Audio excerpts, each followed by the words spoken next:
This is a call from Pennsylvania State Correctional Institution, Mahanoy. This call is subject to recording and monitoring. Hello, hello. Hey, Mumia. Hello. On the move. On the move. Thank you so much for joining us again today. We have a slightly larger crowd than last time here in DC at the Faith Tabernacle Church, and we're really excited to have you. My name is Caitlin Kachalova, representing People Power Action, and I'm an attorney at the Washington Legal Clinic for the Homeless. And I'm joined by Jason Ajike, representing HU Resist from Howard University. So we're gonna jump right in today with our first question. Like I mentioned, we're sitting in a church right now in the Capitol Hill area of DC, and we're wondering what role should the church and other faith institutions play in movement building? Well, they can play a pivotal role. And in the history of Black freedom, they've done so in the middle and the beginning of the third quarter of the 20th century. If this were not so, we would all not recognize the immense contribution and sacrifice of someone named Martin L. King. The church was his home, and the church was home to millions of Black people in the South. And he used that energy to create a resistance movement and a freedom movement.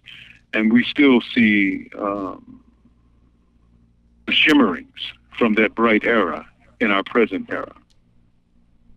So it can play a very powerful role if the leaders of that institution are willing to resist and to confront the forces of reaction and the forces of repression that are also a powerful part of the American story.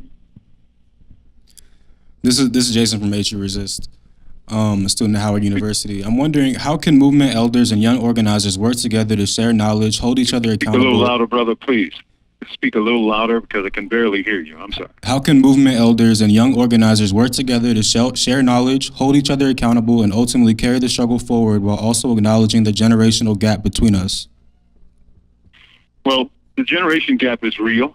When I think about generations, I think about the great Frantz Fanon, who in The Wretched of the Earth said that this is a call from Pennsylvania State Correctional Institution, Mahanoy. This call is subject to recording and monitoring. I repeat, the great Frantz Fanon, who wrote the book The Wretched of the Earth, which was considered a handbook of Black revolution. He said, each generation must, out of relative obscurity, find its destiny and fulfill it or betray it. So generations have a role, right? In organizing, of course, it's necessary that members of movements and people even from various movements listen to each other, respect each other, and find a way to love each other.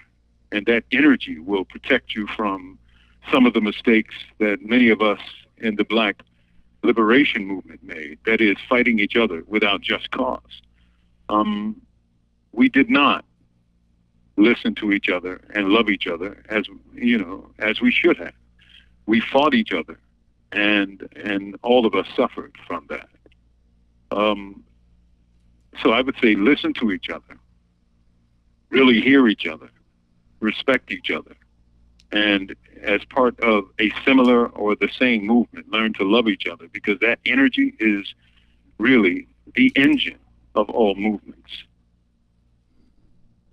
Thank you for that. This is Caitlin again from People Power Action. How do you maintain your revolutionary spirit and strength to continue the fight in your own case? And what do you say to the many others fighting their cases from within the brutal American prison system? Well,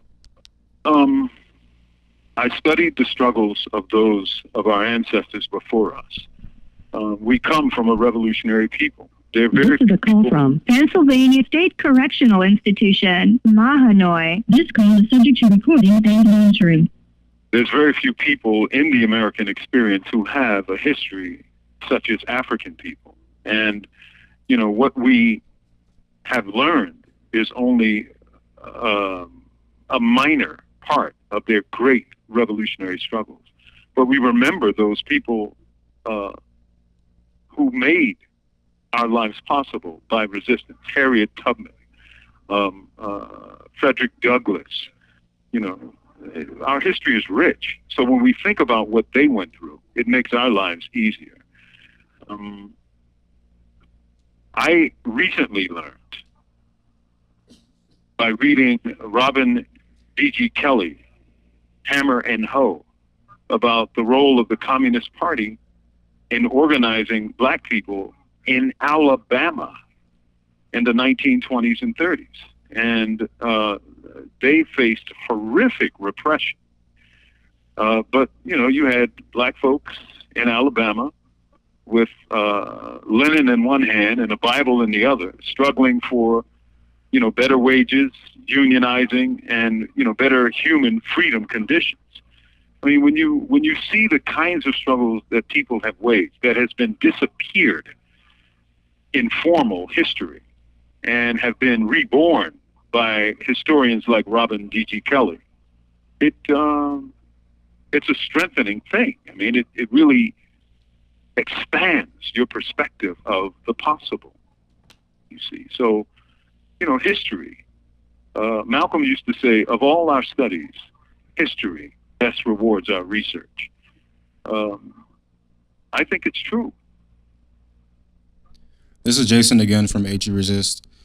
2 days ago, imprisoned Palestinian freedom fighters extended a message of solidarity with the U.S. nationwide prison strike and included a special revolutionary salute to you for your consistent internationalism and principled struggle.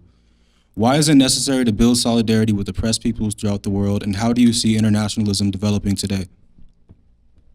Because internationalism is the only thing that builds strength. Solidarity is the only thing that builds strength.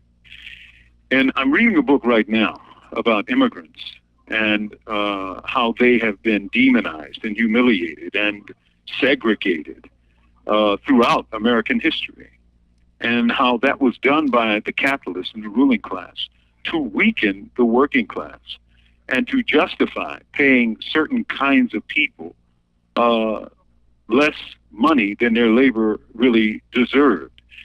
Now, those people were Chinese, they were Japanese, they were Filipino, they were Mexicans, and of course, you know, the foundation of unrequited and unpaid labor is Africans in America, you know, who still have not been paid after centuries of free labor. When people get together and unite and work with each other and build movements with each other, you really break the bonds of separation, and you build power. You build social power, because the working class begins to have the ability to create a social, powerful force instead of being segregated and humiliated and divided, as is now happening with the so-called the immigrant issue.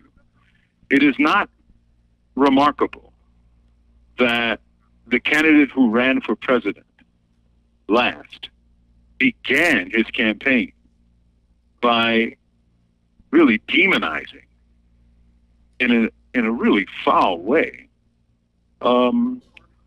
Mexican immigrants, right? That's the politics of division. That's the politics of hatred. That's the politics of racism.